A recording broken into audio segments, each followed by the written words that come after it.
The purpose of this 5-minute video is to provide you with a complete overview of the charge conference process going through the form that you'll be completing. If you have done this since 2018, you will be familiar with most of the steps and you could skip this 5-minute video if you would like. But if you would like a quick refresher on everything that you'll encounter to help you get your materials organized, feel free to enjoy. Greetings, my name is James Mason and I work at the conference office in the Office of Communications and Connectional Ministries. Our office is responsible for coordinating the charge conference forms process. Now, as both a conference employee and as a local leader in my church, I understand that, like many of you, that charge conference season can involve the full range of emotions. My hope is that this brief video that we will give you an overview of some of the things that you're going to be doing and to help to reduce some of the anxiety and frustrations that perhaps that you've experienced in the past with some of the administrative aspects of charge conference season. First, every pastor should have received an email around August the 1st or August the 2nd with your initial instructions and a hyperlink in it that will take you directly to the website where you will enter your church's information for charge conference. Please do not delete this email. You're going to need it and this link to complete this process.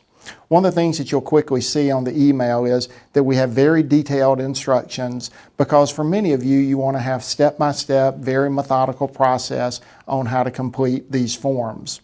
Now, for those of you who are more visual or auditory, we're going to be providing a series of brief video tutorials, much like this one, that will take you through each of the different components of this process so that you can actually see a live demonstration of what it's going to look like and some of the changes that we've implemented this year.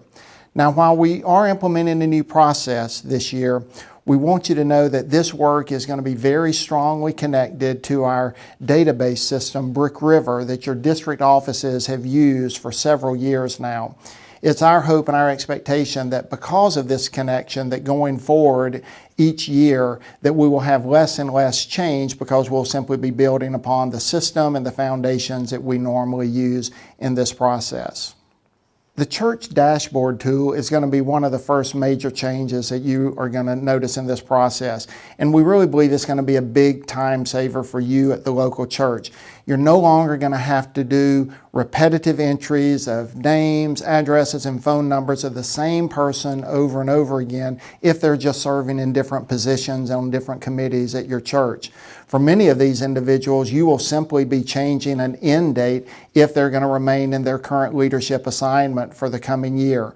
We think that this is going to save you a tremendous amount of time, and this is going to be a tool that you may choose to use throughout the year. We're going to have a complete video dedicated to the church dashboard and some of the resources that it will make available to you. The second major change for this year is going to be the implementation of a consolidated charge conference form. This online form is going to look very similar to an online survey or registration form that many of you have completed for other activities. You will go through and you'll answer a series of questions and you'll upload many of the forms that you have traditionally done as part of the charge conference process. Some of you have more than one person who helps you in this process.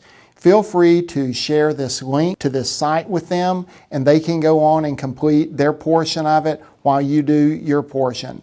You'll be able to save your work and you don't have to do it all at one sitting. You can come back over multiple sessions and save your information and then submit it once you've completed all the steps. We realize that a number of you are going to really want to have a hard copy piece of paper for all these forms and directions. And we've made that available on the portal as well, where you'll be able to print out all the instructions that we're going to share with you, all the different forms, the required ones and the optional ones, as well as that online form. And so you can complete it offline, make your notes on paper, and then come back to the computer and complete it at that point. One of the things that some of you might not be as familiar with is about scanning and uploading forms. As many of you know, many of the forms require a signature as part of the charge conference process. We are going to take you through and have a video that'll show you one technique on how you can accomplish that, but you might find it helpful to find a friend who can assist you because there are actually several different ways that you could capture, scan, and upload those forms, and then load them into the consolidated form. Lastly, we want to thank you for everything that you do, and we appreciate your help in this transition, this change. We really believe it's something that you're going to find much simpler than the past and more helpful to you going forward. We hope that it'll reduce the administrative burden on you and your staff so that you can do things much more simply and more efficiently so that we can all spend more time focused on mission and ministry in developing disciples of Jesus Christ for the transformation of the world.